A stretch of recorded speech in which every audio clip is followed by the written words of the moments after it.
প্রথমেই জানাব, ইরানকে ঘিরে ক্রমবর্ধমান উত্তেজনার মধ্যেই দক্ষিণ চীন সাগর থেকে মধ্যপ্রাচ্যের উদ্দেশ্যে একটি বিমানবাহী রণতরী পাঠিয়েছে যুক্তরাষ্ট্র। বিশ্লেষকদের মতে এই পদক্ষেপ মধ্যপ্রাচ্যের সামরিক উপস্থিতি জোরদারের ইঙ্গিত দিচ্ছে ওয়াশিংটন।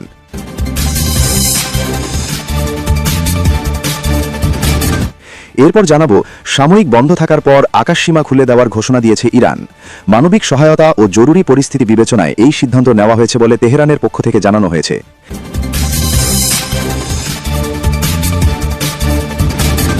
এদিকে ইরানের জনগণ সাবেক শাসক পরিবার পাহলভিকে মেনে নেবে কিনা সে বিষয়ে সন্দেহ প্রকাশ করেছেন সাবেক মার্কিন প্রেসিডেন্ট ডোনাল্ড ট্রাম্প।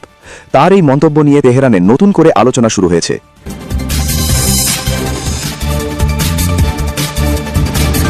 আরও জানাব, ইরান ইস্যুতে কঠোর অবস্থানের ইঙ্গিত দিয়েছে সৌদি আরব। আঞ্চলিক নিরাপত্তা ও স্থিতিশীলতা রক্ষায় নিজেদের অবস্থান স্পষ্ট করেছে রিয়াদ।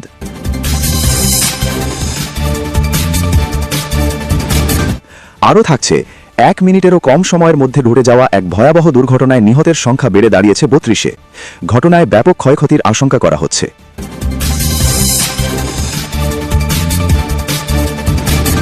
এদিকে সাবেক মার্কিন প্রেসিডেন্ট ডোনাল্ড ট্রাম্পকে ঘিরে নতুন নিরাপত্তা উদ্বেগ তৈরি হয়েছে। হুমকিমূলক বক্তব্যের জেরে তার নিরাপত্তা ব্যবস্থা আরও জোরদারের কথা জানিয়েছে সংশ্লিষ্ট কর্তৃপক্ষ।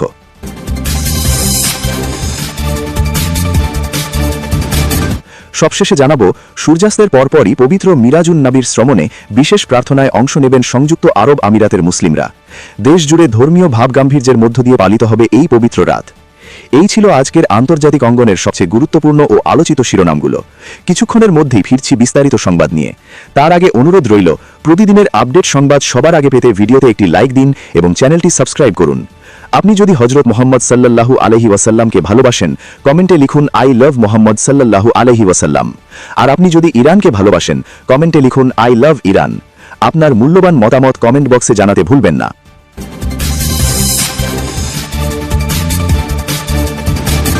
ইরানকে ঘিরে উত্তেজনার মধ্যেই দক্ষিণ চীন সাগর থেকে মধ্যপ্রাচ্যে বিমানবাহী রণতরী পাঠাচ্ছে যুক্তরাষ্ট্র। ইরানের সঙ্গে চলমান উত্তেজনার প্রেক্ষাপটে দক্ষিণ চীন সাগর থেকে মধ্যপ্রাচ্যের দিকে সামরিক শক্তি স্থানান্তরের বড় ধরনের সিদ্ধান্ত নিয়েছে যুক্তরাষ্ট্র। এই কৌশলগত পদক্ষেপের অংশ হিসেবে যুক্তরাষ্ট্রের শক্তিশালী বিমানবাহী রণতরী ইউএসএস অ্যাব্রাহাম লিঙ্কন নেতৃত্বাধীন একটি পূর্ণাঙ্গ ক্যারিয়ার স্ট্রাইক গ্রুপ ইতোমধ্যে গন্তব্যের উদ্দেশ্যে যাত্রা শুরু করেছে। এই ক্যারিয়ার স্ট্রাইক গ্রুপে কেবল একটি বিমানবাহী রণতরী নয়, বরং একাধিক আধুনিক গাইডেড মিসাইল যুদ্ধজাহাজ, ডেস্ট্রয়ার, ফ্রিগেট এবং সাবমেরিন অন্তর্ভুক্ত রয়েছে। সামরিক বিশ্লেষকদের মতে এমন একটি বহরের মোতায়েন সাধারণত সংকটপূর্ণ অঞ্চলে যুক্তরাষ্ট্রের সামরিক প্রস্তুতির স্পষ্ট বার্তা বহন করে। নিউজ নেশনের প্রতিবেদনে বলা হয়েছে, পেন্টাগনের সরাসরি নির্দেশনায় এই ক্যারিয়ার স্ট্রাইক গ্রুপকে মধ্যপ্রাচ্যে পাঠানো হচ্ছে। প্রতিবেদনে আরও জানানো হয়, আগামী 1 সপ্তাহের মধ্যেই এই বহর যুক্তরাষ্ট্রের সেন্ট্রাল কমান্ডের আওতাধীন এলাকায় পৌঁছাবে বলে ধারণা করা হচ্ছে। উল্লেখ্য, যুক্তরাষ্ট্রের সেন্ট্রাল কমান্ডের দায়িত্বাধীন অঞ্চলটি বৈশ্বিক নিরাপত্তার দিক থেকে অত্যন্ত গুরুত্বপূর্ণ। এই কমান্ডের অধীনে মধ্যপ্রাচ্য ছাড়াও উত্তর পূর্ব আফ্রিকা, মধ্য ও দক্ষিণ এশিয়ার মোট 21টি দেশ অন্তর্ভুক্ত রয়েছে। দীর্ঘদিন ধরেই এই বিস্তৃত অঞ্চলটি জ্বালানি সরবরাহ ব্যবস্থা, আন্তর্জাতিক বাণিজ্যিক নৌপথ এবং আঞ্চলিক নিরাপত্তা ইস্যুর কেন্দ্রবিন্দু হিসেবে বিবেচিত হয়ে আসছে। বিশ্লেষকদের মতে ইরানের সঙ্গে উত্তেজনার সময় এমন একটি শক্তিশালী নৌবহরের মোতায়েন যুক্তরাষ্ট্রের কৌশলগত অবস্থানকে আরও জোরালো করবে। একই সঙ্গে এটি আঞ্চলিক মিত্র দেশগুলোর প্রতি যুক্তরাষ্ট্রের প্রতিশ্রুতির বার্তা হিসেবেও কাজ করবে বলে মনে করা হচ্ছে। বর্তমান পরিস্থিতিতে এই ক্যারিয়ার স্ট্রাইক গ্রুপের মধ্যপ্রাচ্যে প্রবেশ আঞ্চলিক সামরিক ভারসাম্যে নতুন মাত্রা যোগ করতে পারে। পাশাপাশি এটি মধ্যপ্রাচ্য, উত্তর আফ্রিকা ও দক্ষিণ এশিয়া জুড়ে যুক্তরাষ্ট্রের সামরিক নজরদারি ও প্রস্তুতির সক্ষমতা আরও বাড়াবে বলে মনে করছেন সংশ্লিষ্টরা। সব মিলিয়ে দক্ষিণ চীন সাগর থেকে মধ্যপ্রাচ্যের পথে ইউএসএস অ্যাব্রাহাম লিঙ্কনের যাত্রা শুধু একটি সামরিক মোতায়েন নয়, বরং চলমান আঞ্চলিক উত্তেজনার প্রেক্ষাপটে যুক্তরাষ্ট্রের কৌশলগত অবস্থান ও বার্তার একটি গুরুত্বপূর্ণ প্রকাশ হিসেবেই দেখা হচ্ছে।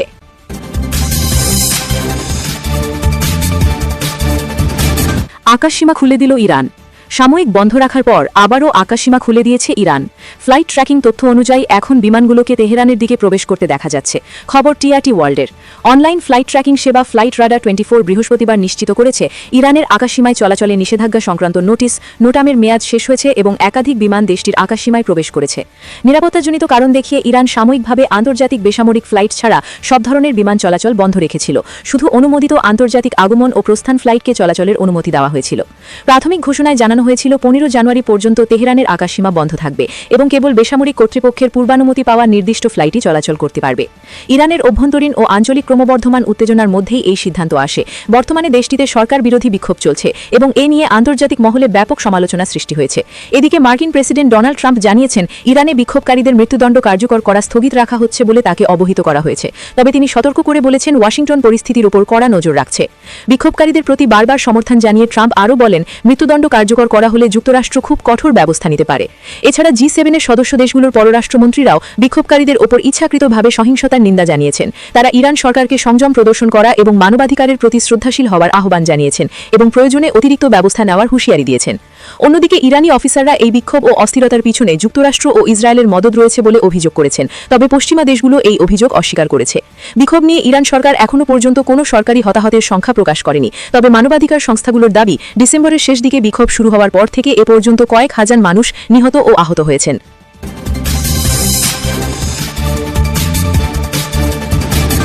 ইরানের জনগণ পাহলভিকে মেনে নেবে কিনা সন্দেহ আছে ট্রাম্প। মার্কিন প্রেসিডেন্ট ডোনাল্ড ট্রাম্প বলেছেন ইরানের বিরোধী নেতা রেজা শাহ পাহলভি খুবই ভদ্র মানুষ মনে হয়, তবে তিনি আদৌ ইরানের ভেতরে পর্যাপ্ত সমর্থন জোগাড় করতে পারবেন কিনা তা নিয়ে আমি নিশ্চিত না। বুধবার 14 জানুয়ারি ওভাল অফিসে রয়টার্সকে দেওয়া একান্ত সাক্ষাৎকারে ট্রাম্প একথা বলেন। মার্কিন প্রেসিডেন্ট বলেন ইরানের ধর্মীয় শাসন ব্যবস্থা ভেঙে পড়ার সম্ভাবনা রয়েছে।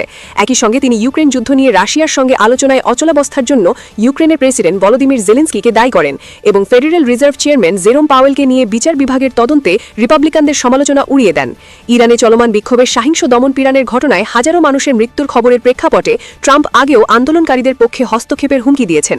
তবে বুধবার তিনি ইরানের শেষ শাহ মোহাম্মদ রেজা পাহলভির ছেলে রেজা পাহলভিকে পূর্ণ সমর্থন দিতে অনিচ্ছা প্রকাশ করেন। ট্রাম্প বলেন তিনি খুব ভালো মানুষ মনে হয়, কিন্তু নিজের দেশে তিনি কিভাবে গ্রহণযোগ্য হবেন তা আমি জানি না, আর আমরা এখনও সেই পর্যায়ে পৌঁছাইনি। তিনি আরও যোগ করেন আমি জানি না তার দেশ তার নেতৃত্ব মেনে নেবে কিনা, তবে যদি নেয় তাহলে সেটা আমার কাছে গ্রহণযোগ্য হবে।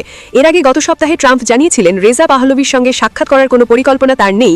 এবার তার মন্তব্যে আরও স্পষ্টভাবে পাহলভির নেতৃত্বের সক্ষমতা নিয়ে প্রশ্ন উঠে এলো। যুক্তরাষ্ট্র প্রবাসী 65 বছর বয়সী রেজা পাহলভি 1979 সালের ইসলামী বিপ্লবের আগেই ইরান ছাড়েন। সাম্প্রতিক বিক্ষোভে তিনি একটি পরিচিত কণ্ঠস্বর হলেও ইরানের বিরোধী শক্তিগুলোর নানা মতাদর্শে বিভক্ত। রাজতন্ত্রপন্থীরা পাহলভিকে সমর্থন রাখলেও দেশটির ভেতরে বিরোধীদের সংগঠিত উপস্থিতি সীমিত। ট্রাম্প বলেন বিক্ষোভের চাপে তেহরানের সরকার পতনের সম্ভাবনা রয়েছে, তবে বাস্তবতা হলো যে কোনো সরকারই ভেঙে পড়তে পারে, তবে পতন হোক বা না হোক সময়টা খুবই গুরুত্বপূর্ণ।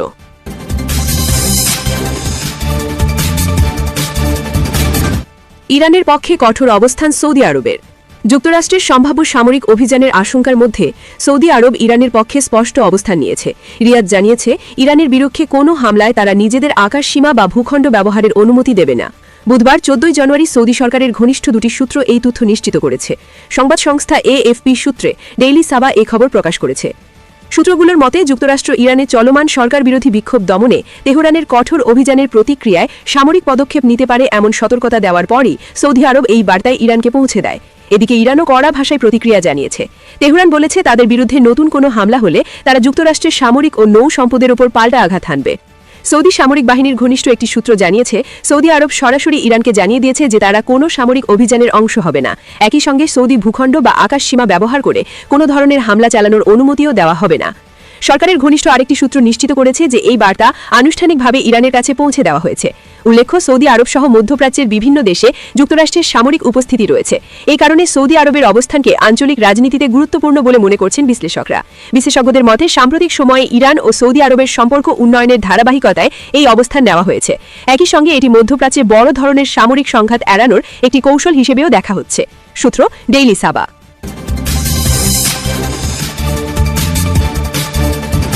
1 মিনিটেরও কম সময়ে ভয়াবহ দুর্ঘটনায় নিহতের সংখ্যা বেড়ে 32। থাইল্যান্ডের উত্তর পূর্বাঞ্চলে চলন্ত একটি যাত্রীবাহী ট্রেনের ওপর নির্মাণাধীন একটি ক্রেন ধসে পড়ে অন্তত 32 জন নিহত এবং 66 জন আহত হয়েছেন। দুর্ঘটনার সময় ট্রেনটিতে প্রায় 171 জন যাত্রী ছিলেন। ক্রেনটি ট্রেনের ওপর পড়ে গেলে একাধিক বগি লাইনচ্যুত হয় এবং অন্তত একটি বগিতে আগুন ধরে যায়। আহতদের মধ্যে 1 বছরের শিশু ও 85 বছর বয়সী বৃদ্ধও রয়েছেন। আহতদের মধ্যে 7 জনের অবস্থা আশঙ্কাজনক। থাই রাষ্ট্রীয় রেলওয়ে কর্তৃপক্ষ জানিয়েছে দুর্ঘটনার জন্য দায়ী নির্মাণ বিমান প্রতিষ্ঠানের বিরুদ্ধে আইনি ব্যবস্থা নেওয়া হচ্ছে। ইতালিয়ান থাই ডেভেলপমেন্ট কোম্পানি দুঃখ প্রকাশ করে জানিয়েছে, নিহত এবং আহতদের পরিবারকে ক্ষতিপূরণ দেওয়া হবে। ব্যাংকক থেকে উত্তর পূর্বাঞ্চলীয় উবন রাজাথানি প্রদেশগামী ট্রেনটিতে মূলত শিক্ষার্থী ও কর্মজীবীরা যাতায়াত করছিলেন। স্থানীয় গণমাধ্যম দ্য নেশন জানিয়েছে, দুর্ঘটনার সময় ক্রেনটি একটি বড় কংক্রিটের অংশ তুলছিল, যা পড়ে গিয়ে ট্রেনের একাধিক কোচ লাইনচ্যুত হয়। একজন বেঁচে যাওয়া যাত্রী ও ট্রেন কর্মী থিরাসাক ওয়াংসাং নার্ন স্থানীয় গণমাধ্যমকে জানান, ক্রেনটি পড়ার সঙ্গে সঙ্গে তিনি ও অন্য যাত্রীরা বাতাসে ছিটকে পড়েন। প্রত্যক্ষদর্শী মালিওয়ান নাকথন বিবিসি থাইকে বলেন, প্রথমে ছোট ছোট কংক্রিটের টুকরো পড়তে দেখি, এরপর ক্রেনটি ধীরে ধীরে নেমে এসে সজোরে আঘাত করে ট্রেনটিকে চূর্ণ করে দেয়। পুরো ঘটনাটি 1 মিনিটেরও কম সময়ের মধ্যে ঘটে। থাইল্যান্ডের প্রধানমন্ত্রী আনুতিন চার্নভিরাকুল বলেছেন, এ ঘটনায় অবশ্যই কাউকে দায় নিতে হবে এবং শাস্তি পেতে হবে। তিনি বলেন, নকশা লঙ্ঘন, নিরাপত্তা ধাপ এড়িয়ে যাওয়া বা ভুল উপকরণ ব্যবহারের কারণেই এই ধরনের দুর্ঘটনা ঘটে থাকে। উল্লেখ্য, ক্রেনটি একটি ওভারহেড রেললাইন নির্মাণে ব্যবহৃত হচ্ছিল, যা ব্যাংকককে প্রতিবেশী লাওসের সঙ্গে যুক্ত করার জন্য চীন সমর্থিত প্রায় $5.4 বিলিয়ন একটি প্রকল্পের অংশ। এই প্রকল্পের লাম তাকং সিখিও অংশের দায়িত্বে রয়েছে ইতালিয়ান থাই ডেভেলপমেন্ট কোম্পানি। থাইল্যান্ডে নির্মাণ নিরাপত্তা মানদণ্ড দুর্বলভাবে প্রয়োগের কারণে অতীতেও একাধিক প্রাণঘাতী দুর্ঘটনা ঘটেছে। 2023 সালে একটি মালবাহী ট্রেনের সঙ্গে পিকআপ ভ্যানের সংঘর্ষে 8 জন নিহত হন। গত 7 বছরে ব্যাংকক থেকে দক্ষিণাঞ্চলগামী সড়ক উন্নয়ন প্রকল্পে বিভিন্ন দুর্ঘটনায় প্রায় 150 জনের প্রাণহানি ঘটেছে। সূত্র বিবিসি।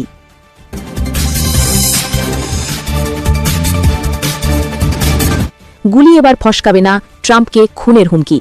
গুলি এবার ফসকাবে না, ট্রাম্পকে উদ্দেশ্য করে মৃত্যু পরোয়ানা যেন জারি করল ইরান। ইরান বুধবার 14 জানুয়ারি ডোনাল্ড ট্রাম্পের বিরুদ্ধে একটি ভয়ঙ্কর হুমকি জারি করেছে। 2024 সালে বাটলারের সমাবেশে ট্রাম্পকে হত্যার প্রচেষ্টা চলাকালীন কমান্ডার ইন চিফের একটি ছবি সম্প্রচার করেছে, সঙ্গে জুড়ে দেওয়া হয়েছে মৃত্যুবার্তা। এজেন্স ফ্রান্স প্রেস এএফপি জানিয়েছে, ইরানের রাষ্ট্রীয় টিভিতে অশুভ সতর্ক বার্তাটি সম্প্রচার করা হয়েছে।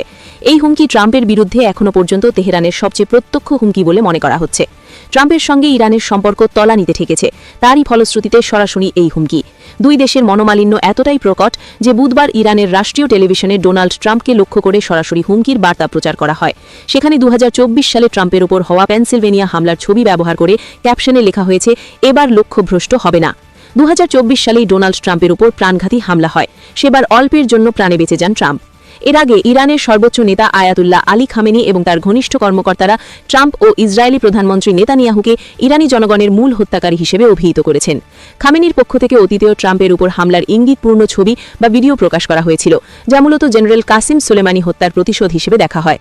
এখনও ইরানে ব্যাপক সরকার বিরোধী আন্দোলন চলছে, যেখানে হাজার হাজার মানুষ নিহত হয়েছে বলে খবর পাওয়া গিয়েছে। ট্রাম্প এই বিক্ষোভকারীদের প্রকাশ্য সমর্থন জানিয়েছেন এবং আন্দোলনকারীদের হত্যা করা হলে ইরানের ওপর সামরিক হামলার হুমকি দিয়েছেন। ইরান পাল্টা হুঁশিয়ারি দিয়েছে যে ট্রাম্প যদি ইরানে কোনো হামলা চালান, তবে তারা মধ্যপ্রাচ্যে অবস্থিত মার্কিন ঘাঁটিগুলোতে পাল্টা আঘাত হানবে। উত্তেজনার মুখে কাতার সহ বিভিন্ন অঞ্চলে অবস্থিত মার্কিন ঘাঁটিগুলো থেকে সতর্কতামূলক ব্যবস্থা হিসেবে কিছু কর্মী সরিয়ে নেওয়া হয়েছে। সব মিলিয়ে ট্রাম্পের ইরানের প্রতি কঠোর অবস্থান এবং ইরানের অভ্যন্তরীণ অস্থিরতার কারণে দুই পক্ষের মধ্যে চরম উত্তেজনা রয়েছে এবং ইরান এবার ট্রাম্পকে সরাসরি হুমকি দিচ্ছে। সূত্র আরব নিউজ।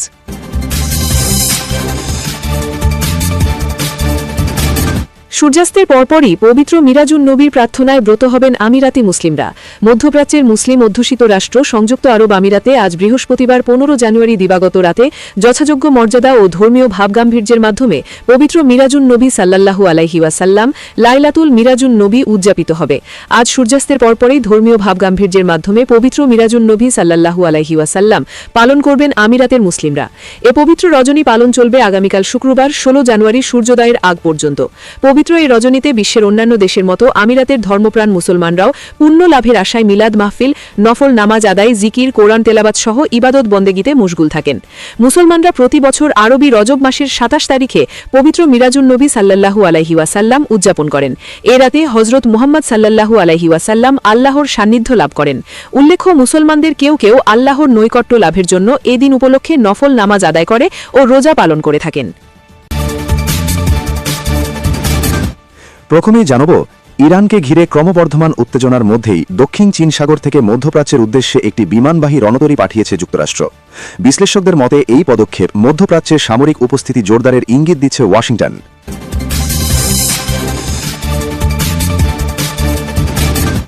এরপর জানাব, সাময়িক বন্ধ থাকার পর আকাশসীমা খুলে দেওয়ার ঘোষণা দিয়েছে ইরান। মানবিক সহায়তা ও জরুরি পরিস্থিতি বিবেচনায় এই সিদ্ধান্ত নেওয়া হয়েছে বলে তেহরানের পক্ষ থেকে জানানো হয়েছে।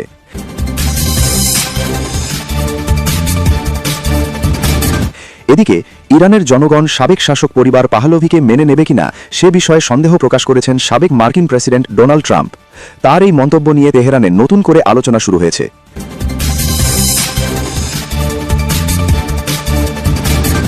আরও জানাবো, ইরান ইস্যুতে কঠোর অবস্থানের ইঙ্গিত দিয়েছে সৌদি আরব। আঞ্চলিক নিরাপত্তা ও স্থিতিশীলতা রক্ষায় নিজেদের অবস্থান স্পষ্ট করেছে রিয়াদ।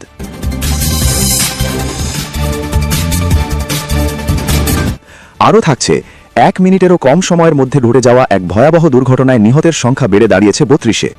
ঘটনায় ব্যাপক ক্ষয়ক্ষতির আশঙ্কা করা হচ্ছে।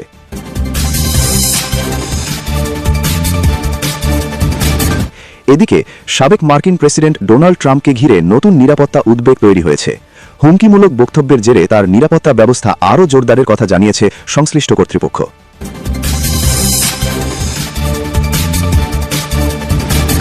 সবশেষে জানাবো, সূর্যাস্তের পরপরই পবিত্র মিরাজুন নবীর শ্রমণে বিশেষ প্রার্থনায় অংশ নেবেন সংযুক্ত আরব আমিরাতের মুসলিমরা। দেশজুড়ে ধর্মীয় ভাবগাম্ভীর্যের মধ্য দিয়ে পালিত হবে এই পবিত্র রাত। এই ছিল আজকের আন্তর্জাতিক অঙ্গনের সবচেয়ে গুরুত্বপূর্ণ ও আলোচিত শিরোনামগুলো। কিছুক্ষণের মধ্যেই ফিরছি বিস্তারিত সংবাদ নিয়ে। তার আগে অনুরোধ রইল, প্রতিদিনের আপডেট সংবাদ সবার আগে পেতে ভিডিওতে একটি লাইক দিন এবং চ্যানেলটি সাবস্ক্রাইব করুন। আপনি যদি হযরত মুহাম্মদ সাল্লাল্লাহু আলাইহি ওয়াসাল্লামকে ভালোবাসেন, কমেন্টে লিখুন আই লাভ মুহাম্মদ সাল্লাল্লাহু আলাইহি ওয়াসাল্লাম। আর আপনি যদি ইরানকে ভালোবাসেন, কমেন্টে লিখুন আই লাভ ইরান। আপনার মূল্যবান মতামত কমেন্ট বক্সে জানাতে ভুলবেন না।